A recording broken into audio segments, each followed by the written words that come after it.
Today on the Working Cows podcast, we're going to talk to Brett McCrae about how he's been grazing standing corn for over a decade, about how he determines how much corn is available. What we use for that is our cow weight times 3% intake times your number of cows. So, if you have, say, 1,350 pound cows times 3% is 40 pounds of forage per cow per day.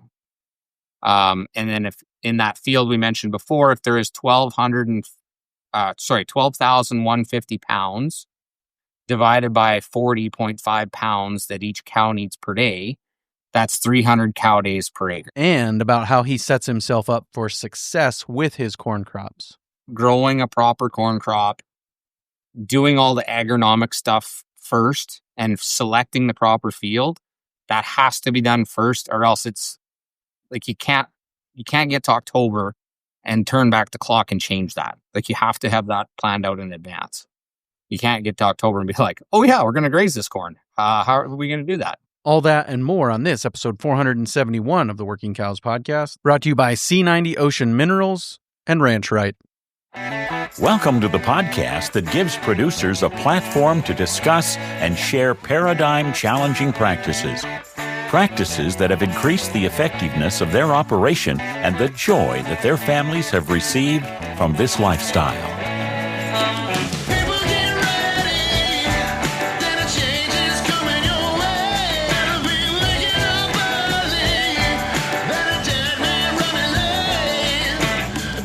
Hi, everybody. It's Clay Connery, host of the Working Cows podcast, recorded exclusively in the Understanding Ag Studios. Very excited to be joined by Brett McCrae. Brett's a guy I had a chance to meet a long time ago, one of the earliest listeners of the Working Cows podcast, and just really excited to get him on the podcast to talk to him about something that he's been doing for a long time, and that is grazing standing corn, and about the difference that it's made economically and from a soil health perspective on his operation. So we'll have that conversation with Brett right after a word from our sponsor today, C90 Ocean Minerals. C90 brings the power of sea energy agriculture to your farm or ranch. Using the principles discovered by Dr. Maynard Murray, C90 harnesses the power of the ocean to remineralize your soil, increase pasture nutrient density, and raise healthier livestock. C90 is perfect for all livestock and can help you unlock the genetic potential of your herd. Available nationwide at Tractor Supply, plus give their team a call to learn more about their new spore-based soil biological input and help take your soil fertility to the next level. Visit c-90.com or call 717-580-1458 today. C90, a wave of nutrition. Brett, thanks for joining me today on the Working Cows podcast. Thanks for having me, Clay. It's an honor. Yeah, it was good to meet you. Different times we've been able to meet in person, and have always appreciated the work that you were doing up there. And so, yeah, just kind of set the context a little bit for what you're up to there around Brandon, Manitoba, and the nature of your operation. Sure. I guess I'm Brett McCrae. The farm we operate is McCrae Land and Livestock. I own it with my wife, Chantel. We are 15 minutes southwest of Brandon, Manitoba, so approximately an hour north of the U.S. border and about an hour east of the Manitoba-Saskatchewan border. That's kind of where we land on the map. Our farm is a mixed farm with a grain enterprise, livestock enterprise, and some manufacturing and stuff that we do. We are fairly spread out.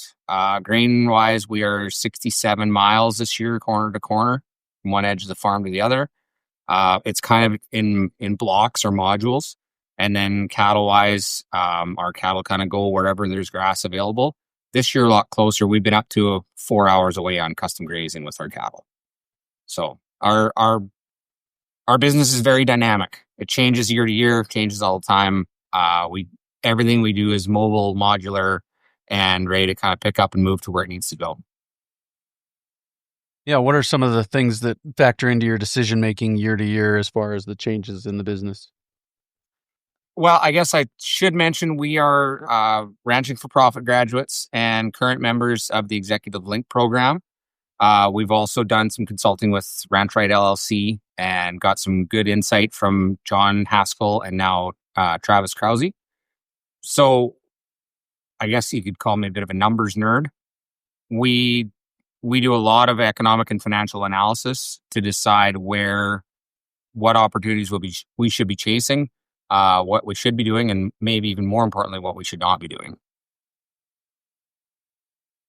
Yeah, absolutely. Oftentimes the more difficult decision to determine. So I appreciate that. That has been for sure. We've like growing up, our operation was we had purebred Angus cattle.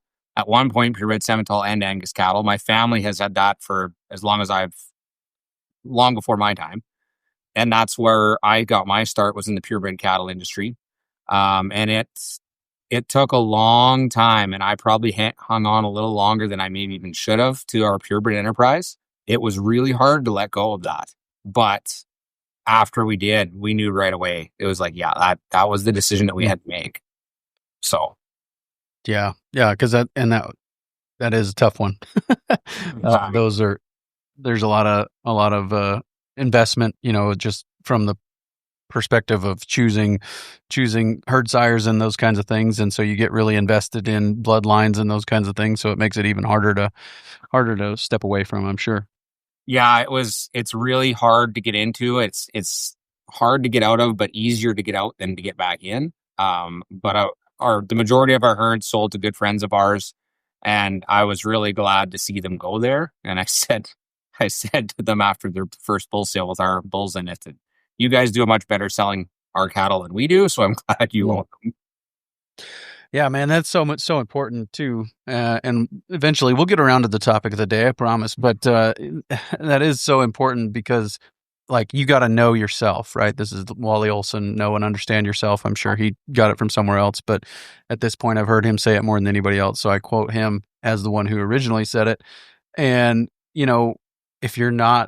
if that isn't what you love is marketing, if you love the bloodline side of it, that's great, but it's really hard to make money on just bloodlines alone. You've got to be able to sell ice to an Eskimo, or water to a drowning man, I guess is another way to put it, and so that's what makes it a challenge, at least from my perspective. Is that true in your experience? Well, and I think knowing the context of our business and the position that we're in, like the purebred game for us, and not just it, but a lot of other opportunities we've looked at are they're kind of a long-term game. And when you got to pay bills and feed a family, sometimes the long-term game doesn't really work. Like we need, stuff in the short term. It's like it's the big thing about it is just what is the context of your business and does it fit? Like there's other things that we're looking at this year. We're trying being corn farmers. I don't think we should be corn farmers. Not that we can't grow corn. It's just, I think it's a game for people with a lot of capital, and that's not our business. So maybe someday we'll be corn farmers again, but probably not for the next few years. What was the straw that broke the camel's back for you on going away from it? From the purebred side of the business? Yeah. Probably it took a lot. Like we ran economic projections as we do every year, and we had goals for that enterprise that just we keep coming short of again and again and again. And the last bull sale, we were pretty much decided we were selling the purebred cows. And then our last bull sale with them, and we just didn't hit the sales targets that we were hoping for. And then we turned around and we're trying to buy our own bull. And in my mind, I was having to pay more for bulls that I didn't think were as good as the ones that I had raised. I thought, okay, there's people that are way better at this game than I am. And I need to be humble enough to admit this. Yeah, I appreciate that. So living where you do, what is the nature of the business now? Is there cow-calf, some portion of it cow-calf, or what are you guys doing? We have had commercial cows, so we kind of shifted from a purebred cow-calf operation or purebred operation to a commercial cow-calf operation. We've since sold, just with the markets the way they are, we have sold quite a few cows. After working with both Ranch Right and taking the Doug Ferguson school, where my wife and I met you guys, going through like the sell-by marketing is something that we're trying to employ. I'm by no means an expert at it, but we're sure learning it. So our enterprise right now there's a whopping 10 pairs in the cow-calf enterprise, but we have 200 and just shy of 200 heifers right now for sale. So we've went to buying heifer calves and growing them and breeding them and selling bred heifers. With kind of, as I've talked to John Haskell, he said, like, this is a good fit for us because we come from the purebred producer mindset. We know that we're producing a product. We're not necessarily in a full commodity game. Like, we're looking at producing, it's not like you just stick a bull with heifers and, oh yeah, you have a bred heifer. We're looking at marketing these heifers, developing them properly, selecting through them, filling the needs of a customer, doing all the customer, like all the stuff that I've grown up with. It kind of fit hand in glove to our operation. And so those are bought as weaned or unweaned calves. Is that how you guys are approaching it, or where are you finding them? Yeah. Some are through order buyers. Some were our own raised heifers as well. And then some, ideally, I'd like to buy them all direct off farm. But that's hard to do at the volume that we're looking at. And then would the goal or is the business model to develop them and sell them as replacements, or do you guys sell them as bred, or some portion of both? Yeah, we're selling them now as bred heifers, like for replacement heifers. There's not a heifer in the pen that we wouldn't keep ourselves and calve out and keep for our own herd. And we do have that option. Sure. Yeah, no, that's good. Again, back to the sell by marketing. Wally Olson, one of his insights has been, that those and I'm sure others too, but those heifer calves just have so many different off ramps, and you can continue to, find ways to market them. Just gives you a lot of opportunities. So I like that. That's good to see, just you able to make that shift and then also bring some of those skills along with you. So that's cool. I've got a friend and mentor that I think it was his dad told him, never breed more heifers than you're prepared to calve out yourself. For sure. Wise words, I'm sure. Yeah. But in Brandon, Manitoba, where it is generally wet and also northern environment, I'm sure winter and winter feed costs are kind of a big part of what you guys are managing and trying to figure out how to reduce those winter feed costs. Is that accurate? Oh, absolutely. Like when I first took ranching for profit, that was the number one thing that just jumped right off the page is our winter feed costs were just through the roof. And they continue to be, and that's just part of the context where we're at. Like it can be challenging to feed cattle through the winter here just because we have the cold and the snow. And I guess the other part of where our ranch is directly located, there is not a lot of shelter on a lot of the land that we have. So we're pretty wide open here. So yeah, what have been some of the ways that you've solved that? Some of the ways that you've tried to crack the nut of reducing winter feed costs? Well, the number one that we've had the most success with has been grazing standing corn. We've tried multiple other. We've done bale grazing. We've done a little bit of swath grazing. Not very much right around here for a couple of reasons. Like swath grazing, I think in probably South Dakota or southern Alberta makes a lot of sense. In Brandon, Manitoba, there's not much shelter. And it's really cold. And the other part that really kicks us is come like this October would be a good example. It gets really wet and rainy here and through the fall, and you can have a beautiful stand of swath grazing that's in the swath when you swath it, and a month later you've got, a big pile of mush. So we do have some swath grazing in amongst our corn this year, so we'll see how it goes. Right now the feed tests are out. I'm waiting to hear them back to see how it compares to the standing crop that we left. Back to winter feed costs. So like I say, we've done some swath grazing. I'm not saying it doesn't work at all. It just doesn't really fit our farm perfectly. Bale grazing works good for us. especially in the shoulder seasons, like through spring breakup. Bale grazing is a really good strategy for us. But like I guess kind of the topic of our conversation today is standing corn grazing has kind of been our wheelhouse. We have grazed standing corn for over a decade and had both our own cattle and custom cattle for probably 5 to 8 years on and off. We've had as few as 30 head through the winter and as many as just over 500.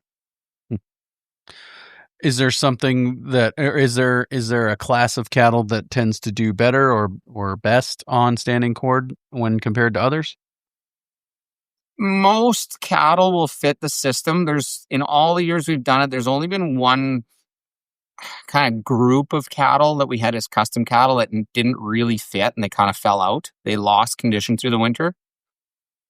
I think they would be a little more your like silage monk princesses that are used to having the feed delivered to them in a feedlot pen and not having to walk. And, especially in that field, like they were over half a mile to water and not a tree for a mile radius around them. So pretty One old. might say that they were not working cows. One might say that, yes. Yeah.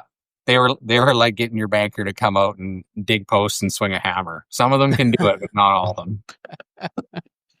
Oh, yeah. So very good.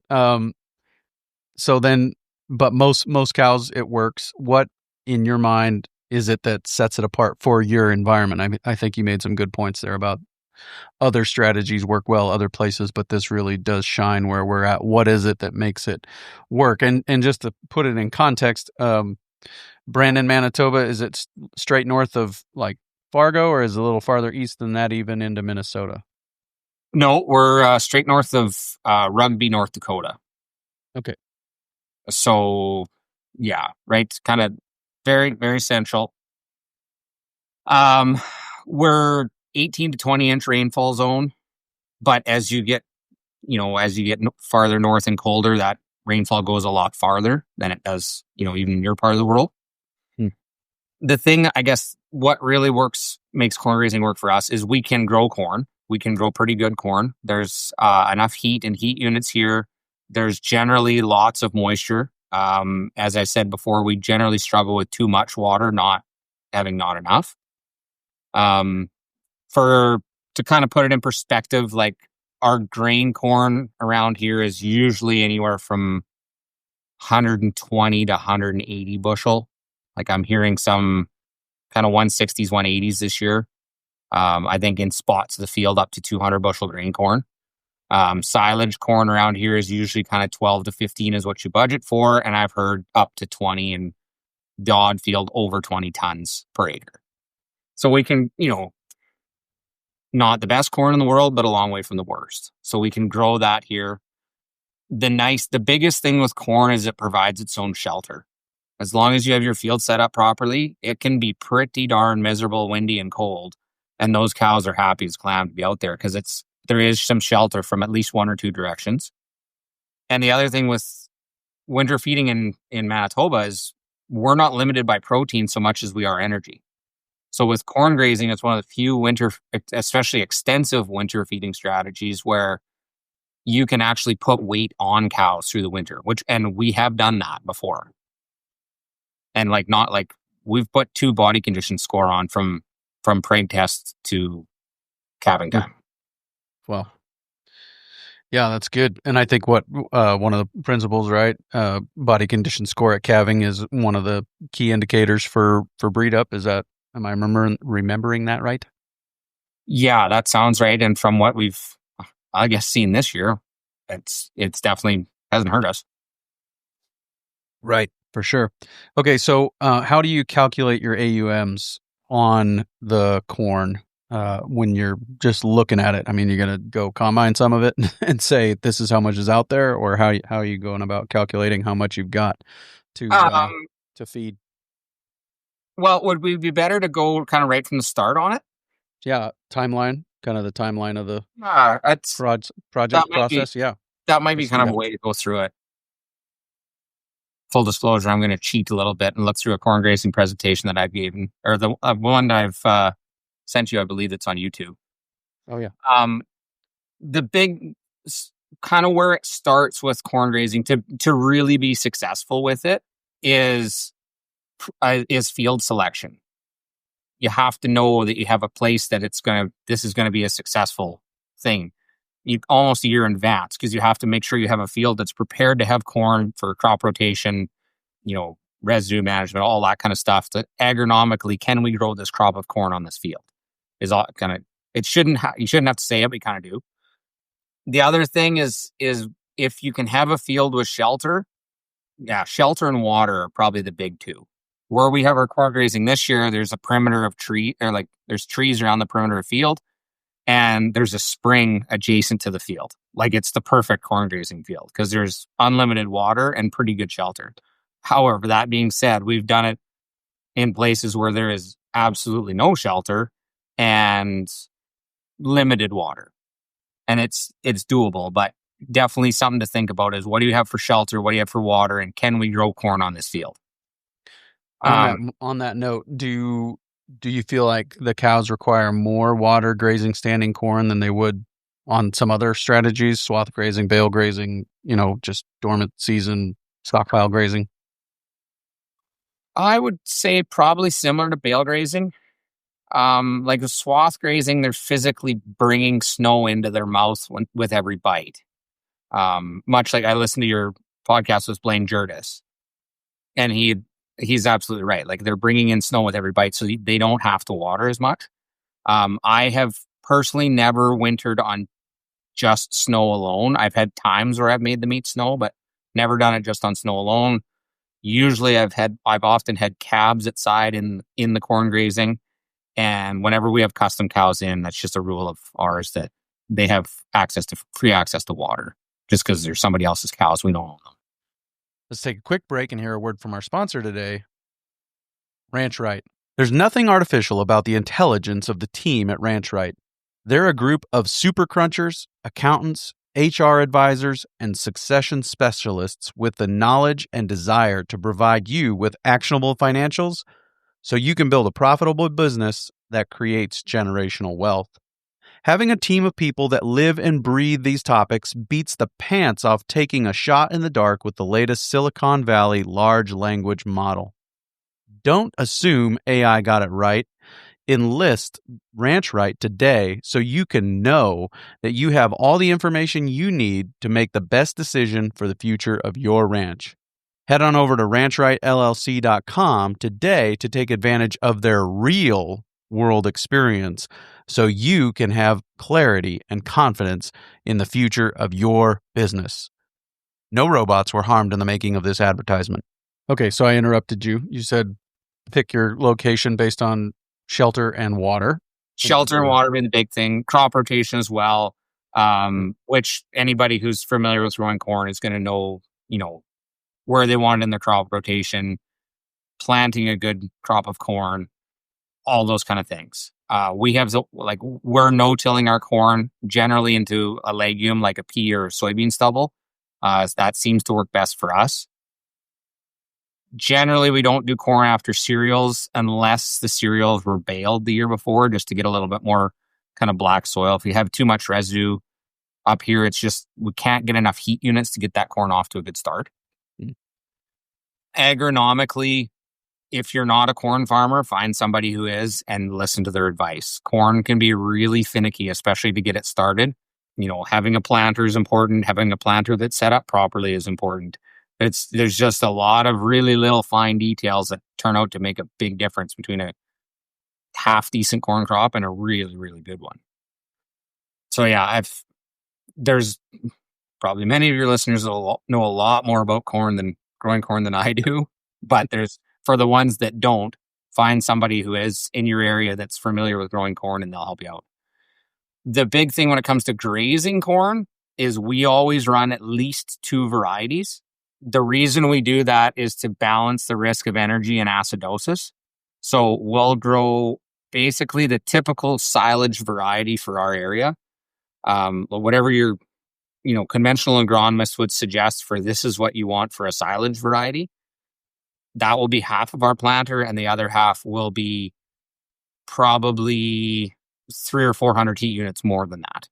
Or in days, right now we're growing like a 75-day and an 89-day corn. So considerably longer season. Like basically you want the variety that they recommend and the variety that they look at you sideways and say, you want what?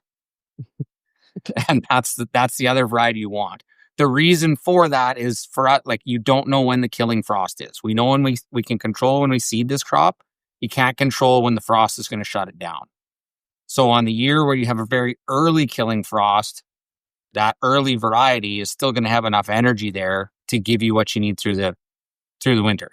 The later variety, it's kind of just going to be a lot of fiber and green leaves and a big stalk. And not much cob. If you go on a really late year with a lot of heat units, then that later variety is going to buffer the acidosis risk. Your earlier season variety is probably going to be just about black layer or very, very mature, lots of starch, lots of energy. Your other variety is going to balance that acidosis risk and keep it from getting a little too hot. Anytime we've ever feed tested the corn, like, your agronomist is going to say, oh yeah, more, give it, more groceries and more energy, and you want more yield out of this. And then you're going to turn around and take these feed samples in, and your nutritionist is going to say, oh my, there's way too much energy here. We need to get some protein out here. So it's it's a bit of a balancing act that way. And we're going to get into I'll save my strategy for that for a little later. Other field prep is, like I said before, just knowing how to grow a good crop of corn. You got to keep it clean. It's like corn is such a wimp essentially in the first few weeks of its life, and then once it gets up and going, it's a pretty resilient plant. So just growing a really good crop of corn off the start is important. Then I guess we'll get into, so part of our strategy of balancing the protein and energy is we've tried a lot of different ideas to try and get some different species for diversity, to add protein and to add fiber into the grazing mix when the cattle are out grazing it. We've tried interseeding that there's many places in the States where this interseeding corn seems to be very successful. I've tried it enough to know that it's probably possible here, but it's just not worth the risk. It takes specialized equipment. It's time sensitive. It's a bunch of work. It's kind of just one more job at a busy time of the year. We've tried enough to know that it just doesn't fit our operation.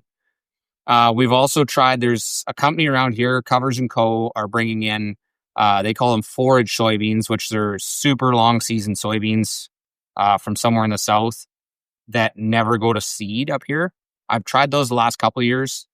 They work. They look beautiful in the summertime. And like right now, like they'll be, 5 feet tall with leaves the size of your hand. And they look like this amazing forage. And in about 3 weeks' time, they're just brown sticks that fall down at the ground and the snow covers them and you don't get much grazing out of it. In a swath grazing system, I think they'd be awesome. In a standing forage grazing, we tried and they just don't really fit for what we're doing. So what's kind of brings us to what we're trying now is this year we planted our corn. When we planted our corn, I got the guy, like we get it custom planted. I asked him to skip every few rows. So he would do, I want to say he did 5 passes with his planter and then he skipped 2 and then did 5 more passes, skipped 2, 5.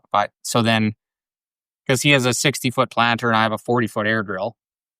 So he left 120-foot wide strips every so often throughout the field so that after we sprayed the corn with herbicide, it's Roundup Ready corn, after actually it was right before our second pass of herbicide, we planted this Covers & Co. blend of the warm season blend. There's approximately 12 different species of forages in here, annual forage.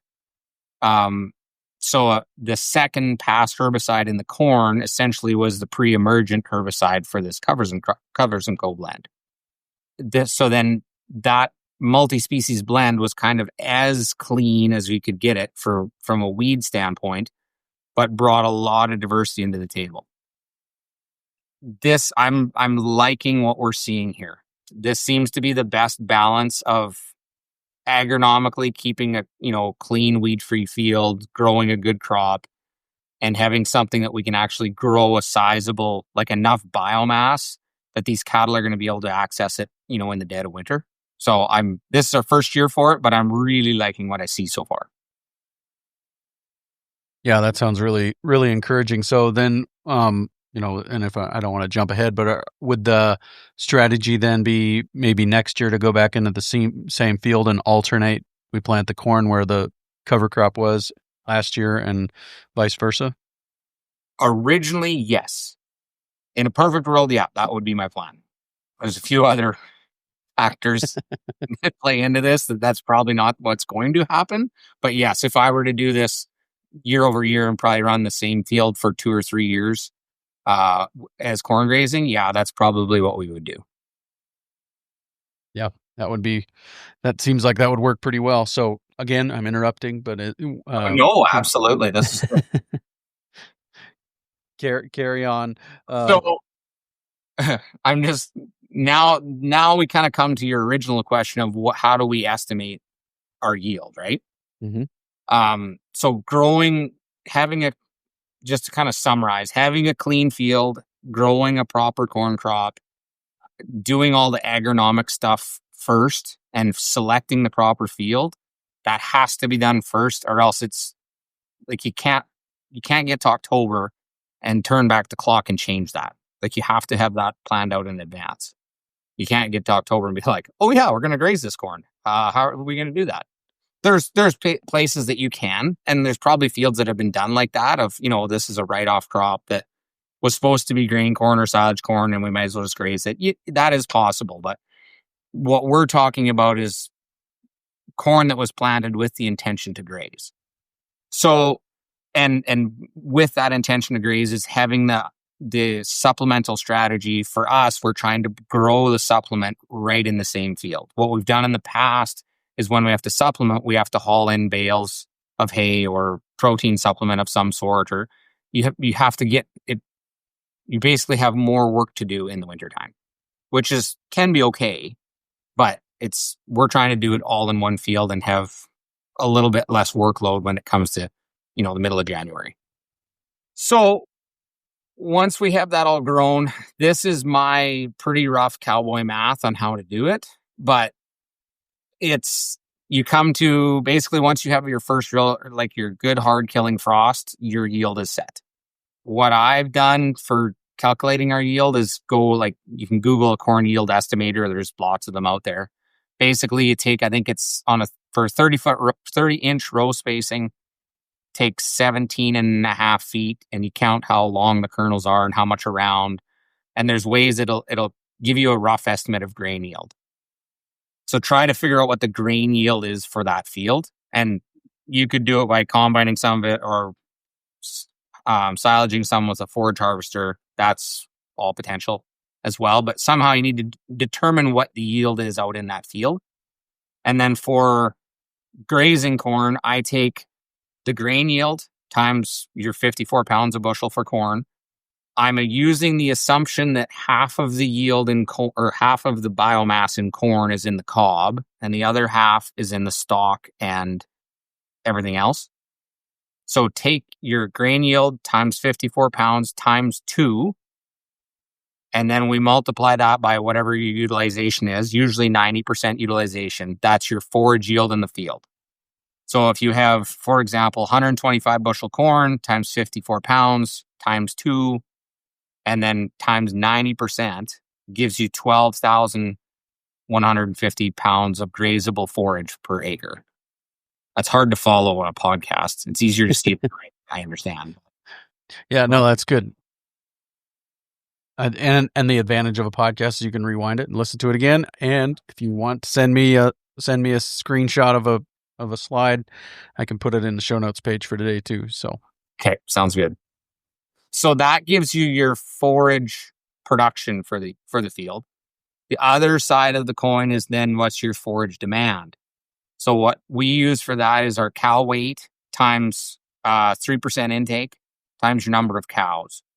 So if you have, say, 1,350 pound cows times 3% is 40 pounds of forage per cow per day.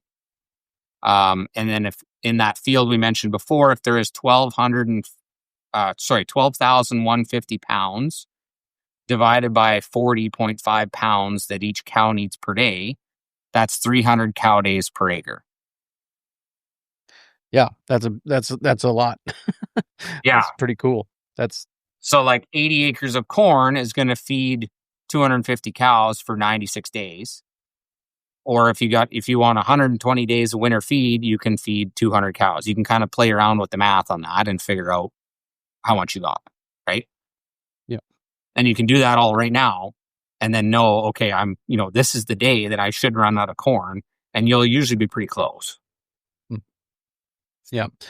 Yep. So, then talk to me about some of the strategies for actually feeding it, how many days per break, and maybe some of those kinds of things. Like, what are some of the considerations there? So we've played around with this, done it a few different ways. Western Beef Development Center in Saskatchewan has done a lot of research on this, with looking at 3-day versus 9-day moves. There's guys I've heard anywhere from 1 day, which is what we often do, right up to like 21 days per paddock, basically. I like to have shorter moves. Probably my favorite way to do this in the field is before you put a single fence post down, is we'll still have our GPS in the tractor. We've got a loader tractor with guidance in it.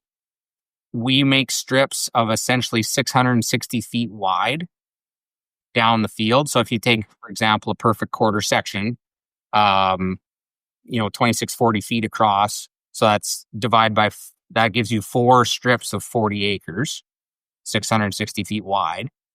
And then if you put your posts every 66 feet in that rectangle, you have 1 acre.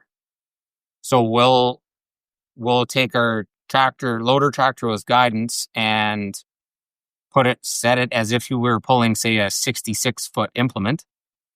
And then we'll just go out driving through corn with the loader rolled back. We'll put the bottom of the bucket about knee high off the ground or so, and roll it all the way back so it just pushes that corn over so that we have line of sight to put our fence up. And then so we have long narrow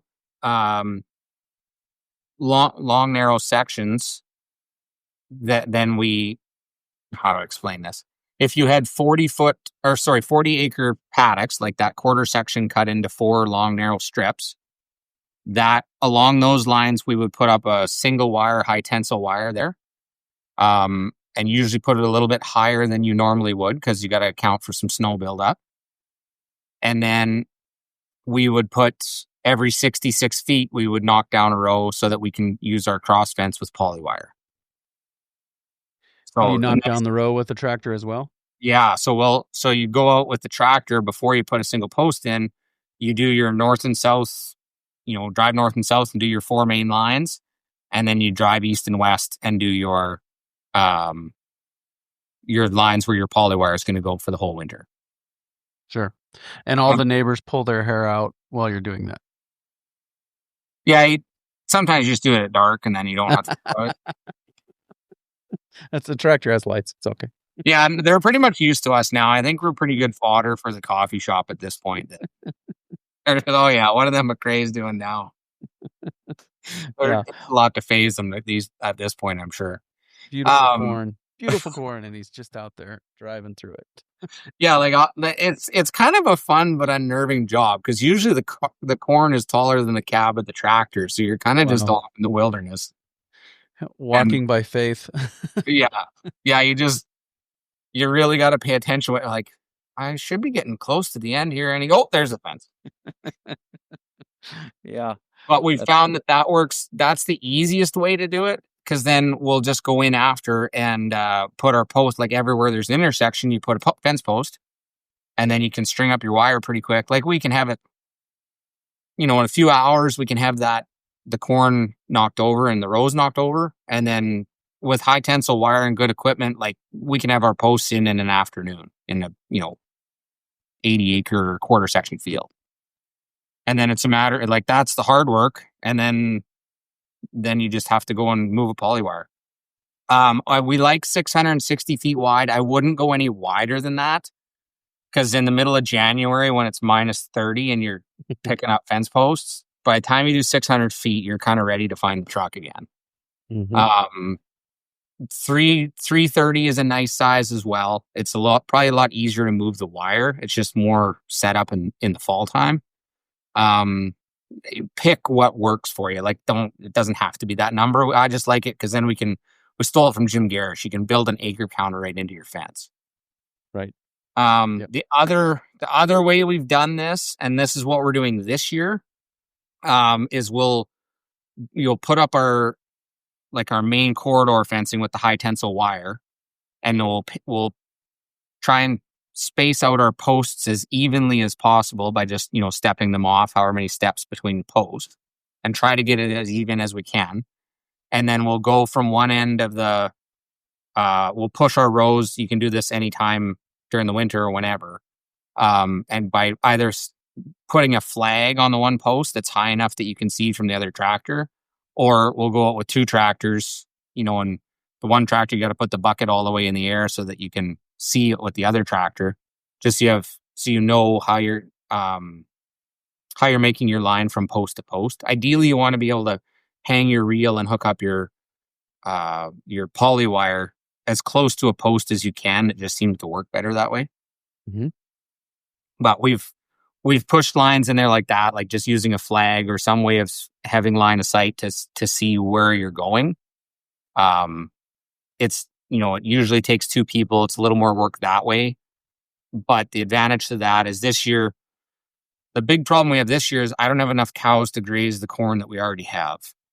So I don't want to push lines into the entire field because there's a good chance we might be coming through at the combine in April and combining what's left because we won't be able to graze it all this winter.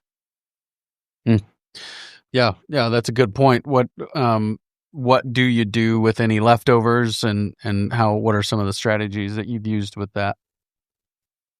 Usually we've just went in and combined it. We try not to have too much, but this year would probably I think we're just going to have just too much of it out there. If you've pushed your lines into it already, that's 7 feet or whatever that you've knocked over. It's by the time you get there in spring, it's gone. It's wasted. That's why we're not going to be pushing more than what we know we're going to be able to graze. This year also, we did silage some. We're going to try grazing a silage pit, or we have that available to silage. So that's like at this time of year, we've taken our account for our yield and we know we've got way too much corn in front of us. So with the silage pit, if we don't get to it this winter, it'll still be there next winter, which obviously you can't do in the spring. But this time of year, we have that. We could see that ahead of us. So we took that option. Sure. What do you usually follow this with in that field? What are some of the things that you've used or that have worked well? As far as the next crop? Yeah. Corn on corn works good. With grazing corn, as long as you graze it while the ground is frozen, we have been able to seed directly into it, whether it's with the planter, like a proper no-till planter, or like we run a no-till disc drill. And seeding into corn that's been grazed, if it's been done right, is easy. It's a really nice seed bed. Actually, the guy that runs the corn planter, the first year we did it, he said to me after, he's like, wow, I thought that was going to be hard. And that was the nicest soil I planted into all spring. Generally up here, canola is usually the crop that would follow corn. We've done beans after corn. Pretty much, we followed pretty much everything except wheat is what we've followed after corn. And do you notice, is there a limit to how many years you can go corn on corn when you're grazing, or do the animals put down enough, leave enough behind that it works? I imagine as eventually you would run into, corn on corn problems of insect disease pressure, etc. As far as, corn on corn, as far as like the grazing part is fine. Agronomically, you might run into challenges, but yeah, you can go to the same field again and again. We haven't done it enough to run into a problem. I've got a neighbor that he has, I don't know how big his fields are. I think they're like 40 acres or so. He goes corn one year and his cover crop beside it the next, and then he just flips his fields back and forth. Mm-hmm. It's good that way. So like 20 acres of solid corn and then 20 acres next to it of solid cover crop. Is that? Yeah, and then the next year he'll flip them back. Right. Then opposite. As far as the nutrients that the cows are leaving out there, we have seen, like, we soil test every field every year. And as a general statement, I would say the year after corn, you will not see a significant difference. The second year after it. So where we have our corn here in 2025, for our 2026 crop, our fertility recommendations probably won't change. Nothing out of the ordinary. 2027, that field, I would expect to have a slight reduction in fertilizer. It's not going to be none, but we will notice a difference in it. So you do this on some rented land, right? we almost have, that's all we have is rented land. Okay, perfect. So how do you sell this, or do you find it challenging to sell this to landowners? That's a good point. We don't do it everywhere. Most of the land we have done it on has been long-term rental stuff, and it's stuff that's close to home. I don't know if we've ever ran into the issue of people with landlords having a problem with it. But we've also selected our fields with that in mind. Mm-hmm. Yeah, but yeah, that plan from the beginning. We'd like to use this for grazing standing corn. Yeah, not a shock or anything. Yeah. And that's usually those fields that are set up well for it. They already have a dugout or a pond or a water source somewhere, and they got some trees, so they're already set up for that. So it's not really a big surprise. But yeah, that would be something you definitely want to talk with your landlord before you get the corn planter out. Yeah. And then kind of how does this compare economically to maybe other even unconventional winter feeding strategies? But then also, how does this compare to just locking them up and feeding them silage? The thing I like about grazing corn versus silage is, with silage, you have to haul a wet, heavy product 3 times. With grazing, like with silage corn, you're taking the silage from the field to the silage pile. Then you're taking it from the silage pile in a mixer wagon to the bunk. And then you're taking it from the pen back out to probably the field that you started with anyways, back to the field. You're taking manure out to the field where you grew the silage in the first place. So to look at the full loop, you're hauling a wet, heavy product 3 times. And now, don't get me wrong, that works.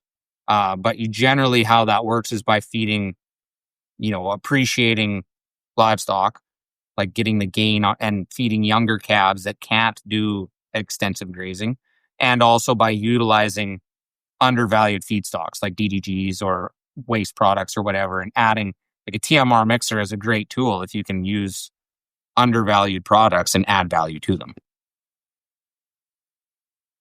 Sure. So yeah, appreciate that. That's with the corn grazing, you're looking at, the cattle are doing all the work. They are harvesting the feed, they're processing the feed, they're distributing the manure. All of that is done by the cow. So if there's a bit of a yield hit compared to silage, it's made up for in the efficiency of it, essentially. Sure. So how are you, what are other things that you're thinking about, other things that we haven't covered here today? What are some of the things that people just should be aware of, or tips, tricks, anything else? Generally with corn, you're going to have lots of energy, but you're going to be needing protein, calcium, and fiber. Alfalfa hay seems to be kind of the good fit because it brings all of that back to the table. Like I say, we're trying this with the cover crop blend, seeded in with it. I'm really curious to know when I get the feed test back how close we are. But usually we have free choice straw for them and alfalfa hay. Probably my favorite way to do it is we'll move the wire. We'll give them enough of a large enough paddock so that they have 2 days worth of corn. So day 1, you move the wire, they move into the corn. Day 2, you go out with a supplemental bale of alfalfa hay and we roll them out a round bale of hay. Day 3, they get their next break of corn. That seems to be the best. That seems to work best for us because then they're always coming to feed and they all, you make sure everybody gets a bite of alfalfa. Other, DDGs, canola meal, other products like that, they can work. It's just the cost of feeding them for us doesn't really fit. If you had a silage wagon and you're close to home, DDGs might be a really good fit for this or something else like that. Sure. Do you look? Go ahead. Keep going. What? No, you had a question. I want you to keep going on the supplementation theme if you have more thoughts on that before I ask the next question because it's different. Okay. Yeah, as far as supplementing them, we will, with our feed test, we'll look at if we need to use a mineral package as well. The one thing we have noticed with this is that with any extensive grazing, when you're not force feeding mineral, copper deficiency could be a problem, or certain mineral deficiencies for your area can be an issue, which would be another place where if you had a TMR or a mixture of some sort and you could feed them DDGs and mix in their mineral and force feed mineral, that could be a good consideration. Generally, always leave at least some free choice straw for them to buffer themselves out. Like if they need to, they will go. I've seen it with my own eyes. Cattle that have left standing corn that I just opened the gate and let them into and walked a half mile into the wind to come and eat wheat straw. I didn't think it would ever happen, and I've seen it myself. Yeah. Because they knew that they needed something to kind of, make their tummy feel better. Right. Yep. That's good. I appreciate that. So do you look at this as a long-term soil health improvement strategy, or is it more about just controlling winter feed costs? Both. Okay.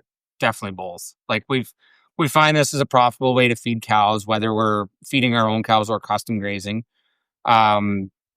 Generally with custom grazing, we're setting the price basically at what it would cost to bale graze these cattle. The big reason for that is because that's kind of the alternative for our customers. And if they're here into spring breakup time, that's what they're going to probably go on to is bale grazing. So I want to make sure that we're at least breaking even. If we have to buy in hay and bale graze these cattle, we need to not be going backwards for that. And then basically our money is made by being efficient with grazing corn and, getting a good yield of it. We've had yields of anywhere from probably the worst we've had is 150, 160 grazing days an acre. And we've had at least 2 paddocks that have been over 400. That was with a lot of supplemental straw though. But still, over 400 grazing days an acre is pretty good. Pretty good corn. Yeah, no doubt. That's certainly outpacing the 18 to 20 inch rainfall zone that you find yourself in, right? Yeah, that was the best corn we've grown. That's good. That's good. Yeah. Anything else, Brett? I really appreciate this. You probably cover a lot of territory. Yeah, if there's a place where people are going to screw up, it is in when they it was in the start when they start onto the corn. So like day 1, when you kick these cows into corn, especially if you're new to it and your cattle are new to it, small paddocks are your friend. Move often, make sure they clean it up. So when they start the field, and I'm guilty of this myself, it's this time of year, it's October, we're grazing that, stockpiled forage or cover crop or, wheat field or whatever that has some regrowth. And we're trying to get every last day of it because we don't want to start feeding cows yet because that costs money. Been there, done that. And so those cows are hungry. If they go straight into the cornfield, they belly up to a bunch of corn cobs, and that's where you can run into acidosis issues. So the big thing is before they start in that field, they need to have the rumen full. ideally of kind of medium to poor quality hay, like something that's going to slow that rate of passage and make them feel full. And then when they go in, like we always use like straw or poor quality hay as kind of a buffer and as a guide as to when to move the fence. So we'll put them into a small paddock. Sometimes we'll even make like a half acre or a really small paddock for them, so that they only get like if we're nervous about it at all, we'll feed them hay for 2 or 3 days to get them really good and full. And then feed them like some really good alfalfa hay or some real nice candy, like some of the best tasting hay you got, to make sure those cows are just stuffed right full, and then let them into the cornfield so that they can't overfill themselves on corn. Then the big thing is day 2, make sure they clean it up. Like you should see probably, if you look down and you see 80% of what's under your feet is all corn and corn stalks, they're not ready yet. You need to see at least 50% of the ground is not corn. It's, snow or dirt or whatever else is down there. And it's a bit of a science mixed with art for sure. But the big thing is make sure you have small paddocks, make sure they clean it up, and using poor quality hay or straw as a guide. Like when they're starting to eat straw, okay, they're getting hungry. They're hungry enough that they're probably ready to move the wire. As my mentor, Steve Kenyon, says, don't fall for the big brown eye syndrome. Mm-hmm. When you pull out to the field and they all beller and say, oh, we're so hungry, we need to move to more corn. No, they need to go to work. Yeah, very good. I appreciate that. Any resources? We'll put a link in the show notes page to the video you sent me. Any other resources that you'd recommend? Speaking of Steve Kenyon, he's got some really good ideas for winter water and, moving winter fence. Steve Kenyon and Jim Garish have been a couple of guys that I've learned a lot as far as extensive feeding and grazing through the winter. Using good quality materials, good equipment, planning stuff out ahead of time. Those would be 2 guys that I've got a lot of my information from. Very good. All right. Brett, thanks for your time today. Thanks, Clay. Been a pleasure. Very good stuff there with Brett McCrae. Really appreciate his perspective and his wisdom and understanding, and the depth of his understanding of the difference that this practice has made on his ranch over the years. Coming up next on the Working Cows podcast, very excited to share some bonus content with you from Understanding Ag. We'll be talking to Gabe Brown, Blaine Jurdis, and John Hayes about how they've gone about accomplishing succession. One of the biggest challenges in our industry is how do you pass on not just assets, but management to the next generation. And 2 of those guys have done it, and one of them is well on his way to doing it. And it's just a really remarkable thing to find that many people in one organization who have been that successful at it. And really, we could have talked to others at Understanding Ag that have done it too. It's just a remarkable culture that they have there of finding these people that have successfully been able to hand off management to the next generation. So look forward to sharing that with you coming your way real soon on another episode of the Working Cows podcast. We'll see you then. We invite you to visit workingcows.net to subscribe to the show via iTunes or Stitcher. You'll also find detailed show notes pages, resources from our guests, and the industry leaders who have influenced them. For more ideas on putting your cows to work for you in a more profitable way, tune in next week.